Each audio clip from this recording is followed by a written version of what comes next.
Coming up right now on the PASSHE News Network, protesters from 12 of the state schools rally in Harrisburg. Bloomsburg University volunteers put on a big event, and a Red Raider goes for the gold. Your PASSHE News starts right now.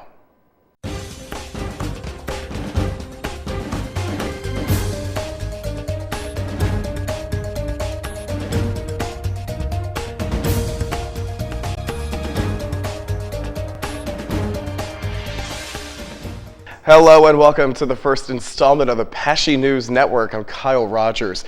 This joint broadcast features stories from student storytellers across the PA system of higher education. From Bloomsburg to Clarion, Indiana University of PA to Shippensburg, these are the stories on the minds of our peers from across the Commonwealth. Our coverage starts in Harrisburg as PASSHE protesters rally on the Capitol steps for the second year in a row. Bubba Smith from Shippensburg's SUTV News takes us back in time. It was a respectable rally. 300 protesters from 12 schools gathered on the Capitol stairs. This year we had buses claiming they were coming from 12 of the 14 institutions. Now flashback a year.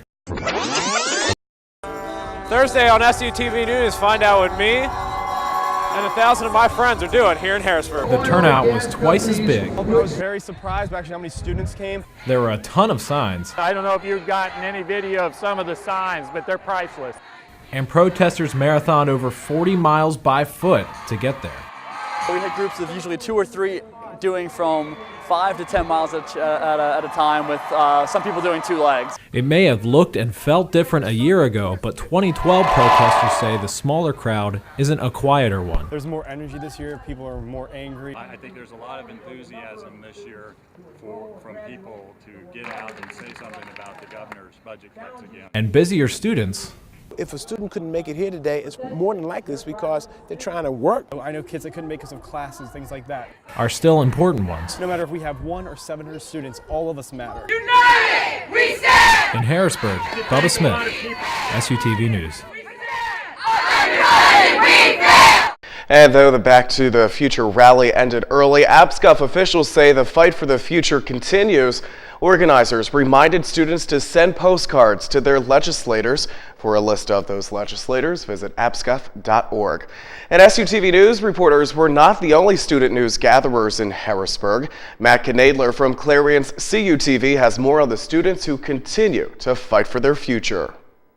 Steps of the Pennsylvania State Capitol in Harrisburg Wednesday to protest Governor Corbett's proposed cuts in higher education funding.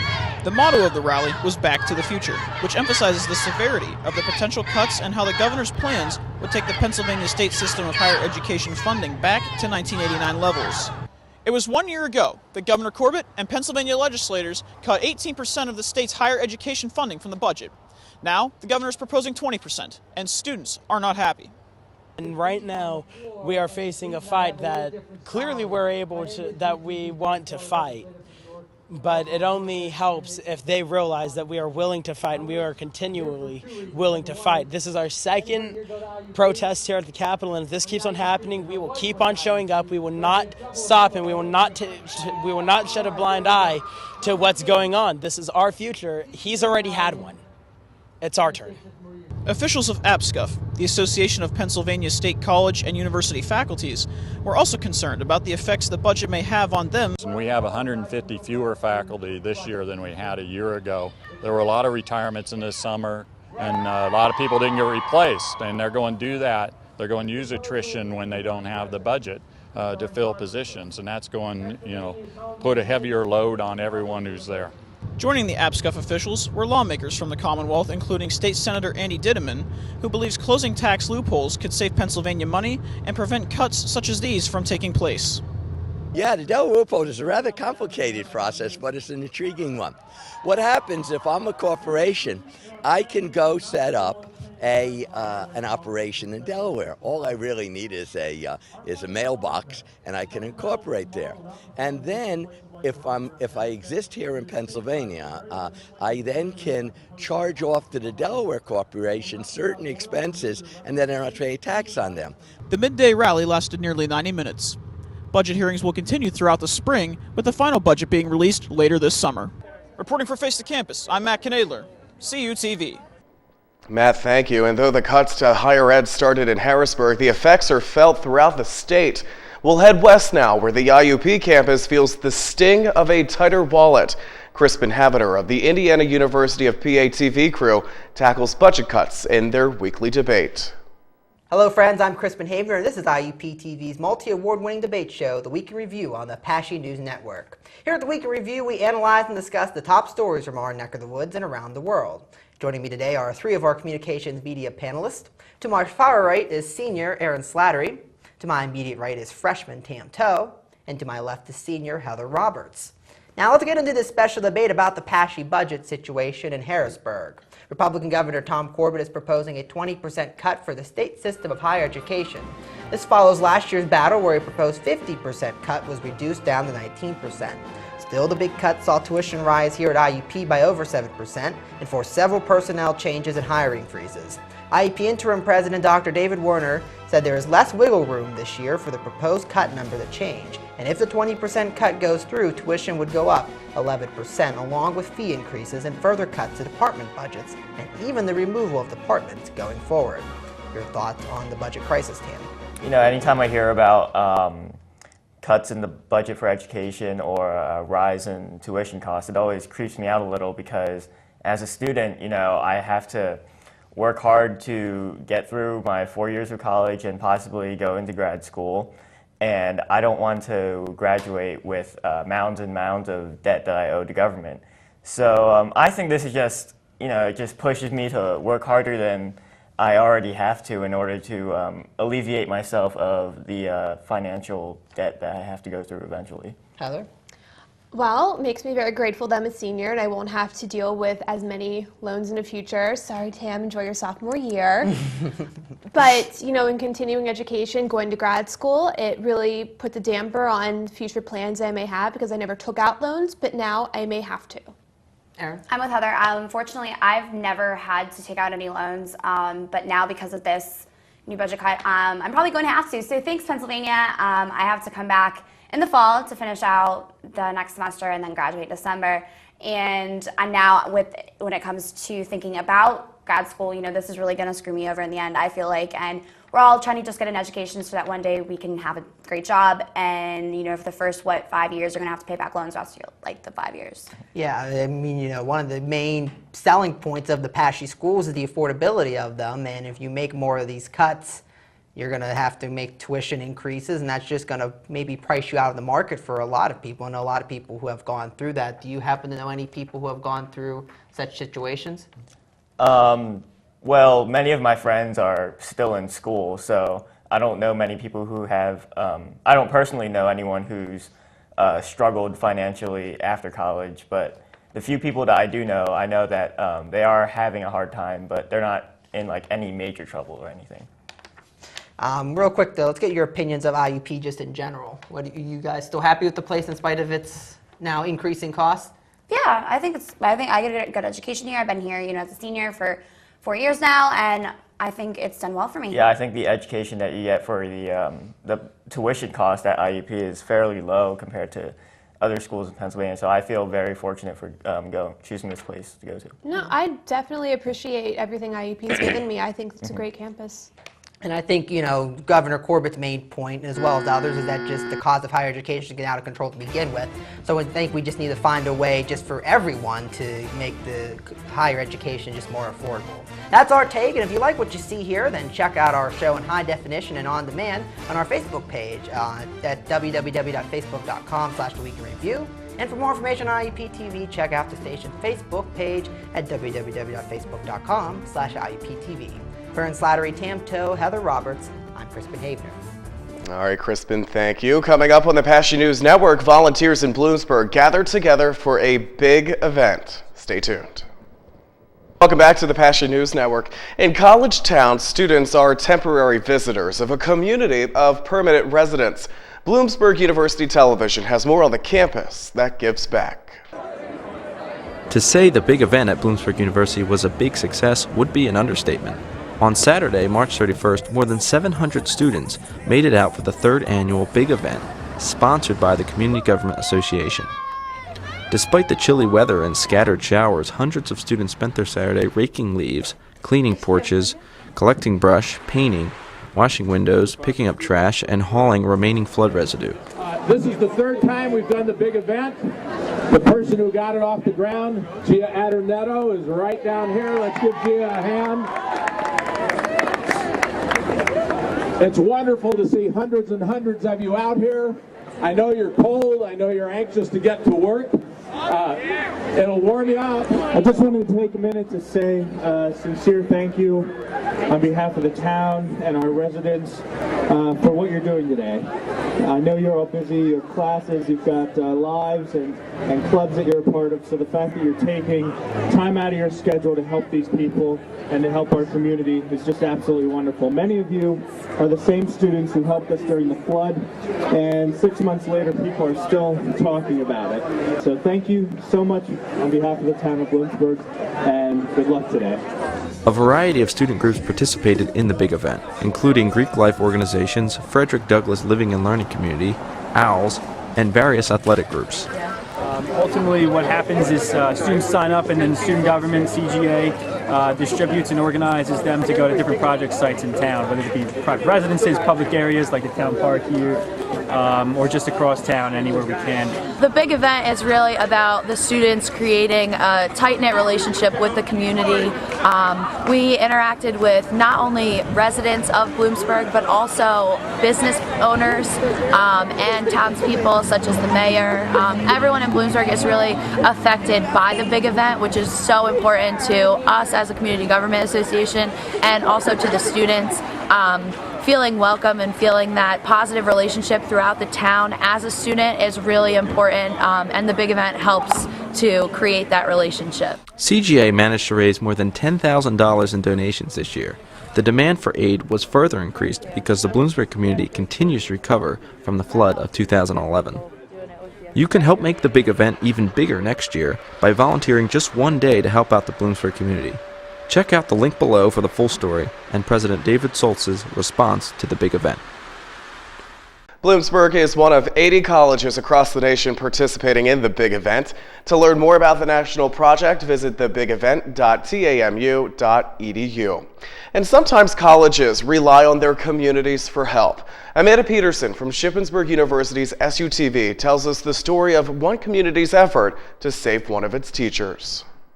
If you added, did you go into settings? Dr. Becky Overholt is still learning about her Christmas gift. Not an iPad, but a surgery to save her life. The doctor looked at me and she said, the good news is this is curable, but you will have to have a bone marrow transplant. Her iPad will keep her company through this long process. Becky spends a week in the hospital before the transplant. Then, donor cells have to start working. And then they'll begin to make blood, and that takes about 2 to 3 weeks. So that's why you're in the hospital for a whole month, and they watch you during that time to make sure that you don't get any graft host diseases. It's a long time for Becky to be away from her kids, and the students at Grace B. Lours Elementary School miss her. But without the procedure, myelodysplastic syndrome would take their beloved principal forever. We've all been praying for you. And so these kids, Dr. Overholt, and thousands of others are forever grateful to bone marrow donors. The best donors are family members. I started in with my brothers and sisters to see if there was a match there, and there was no match there. My 2 brothers were only half matches. Patients with no family matches rely on a national bone marrow registry. At first they told us that there were 9 people that were 6 out of 6 matches to me, which is good, but the doctor said that sometimes conditions in people's life change. Conditions like changing their mind about making the donation. So Dr. Overholt understands how special this gift is. The other thing that makes you cry is to realize that there's someone out there that does not know me at all. They just are willing to be my donor. They realize that I am somebody's wife, I am somebody's mother, I am somebody's daughter.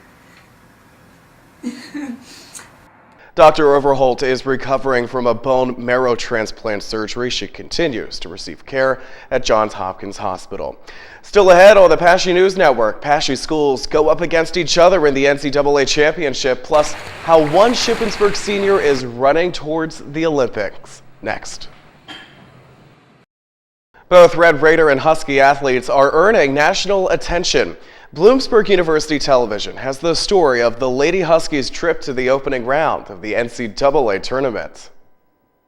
Well, this is fantastic. I mean, this is just, we're real thrilled to have this opportunity, you know, to have the school spirit, the school come out and show their spirit, and we're real excited, and we just can't wait to get going. We're really confident in what we need to do, and we know we're confident we'll get it done. It's definitely exciting. Like, this hasn't happened in a while. Like, we've been working for this since last year, and it's just great that we finally made it here this year. It's really nice to see all the support from everyone, see like the community come out. It's definitely a great opportunity. I think things are always granted to the people who work hard, and we definitely worked hard. So I think we have really good chances where we're at right now. I mean, we're a team that never gives up, and as long as we don't give up, I think that we have a pretty good chance of beating anyone. We have some fans that follow us. Like, they even went out to Edinburgh last weekend, and they're like the best fans, and they're here right now. So it's nice to have the support. This is a great opportunity for our ladies, great opportunity for us as a university. Anytime you can get to an NCAA championship event, it really speaks volumes to the players that we have, the coaches that we have, and not only that, but the support of the university. Even this morning, coming out and sending us off, it's great. And you know, it doesn't stop with basketball. We've got wrestlers going, we've got swimmers going to the NCAA championships, and it just talks about the quality of the Bloomsburg University Athletic Department. You know, the great expectations for us is, you know, anytime you go into a tournament play, you don't know if you're staying in the hotel the next night, if you're playing the next night. I packed for coming home on Tuesday, and I'm hoping that that's the case. It was nice this morning to see the community, the university staff, faculty, and even you know, the bus driving out with a police escort. What a great opportunity for these young ladies to go out and really represent Bloomsburg University well.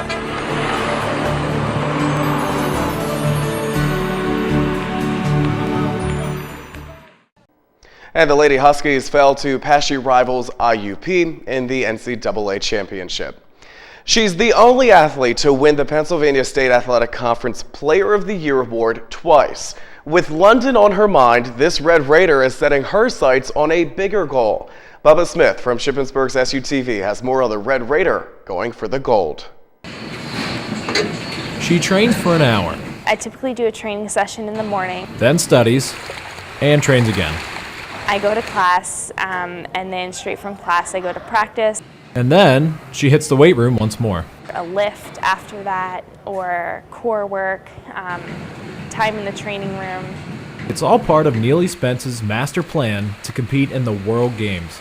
Her goal has always been to qualify for the Olympics. And in her last semester at SHIP, she's on pace to do just that. So she's entering the Olympic marathon trials in June. The PSAC's only four-time Athlete of the Year didn't get there on accident. I started competitively running in 8th grade. Though her father, 1992 Olympic runner Steve Spence, suggested another sport. I encouraged her to maybe think golf, because then you can, you know, play into your 50s and still be pretty good and make a living. Yet her father's success inspired Neely. That's a huge motivator for me, and to have him there and to guide me along the way has been great. Guidance she used to push herself through rain, snow, and, most recently, an injury. Well, I actually found out on Monday that I have a stress fracture in my foot. Though Neely can't run, she uses the device called an elliptico here to stay fit for the Olympics.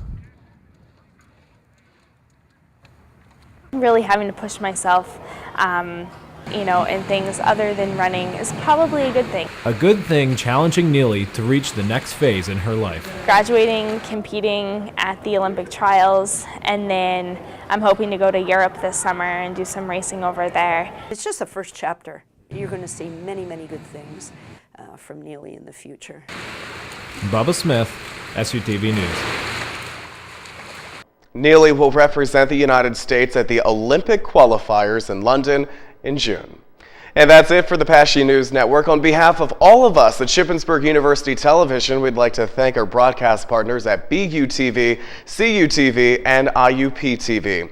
To learn more about this project, visit youtube.com/PASSHE News Network. I'm Kyle Rogers. Thanks for joining us.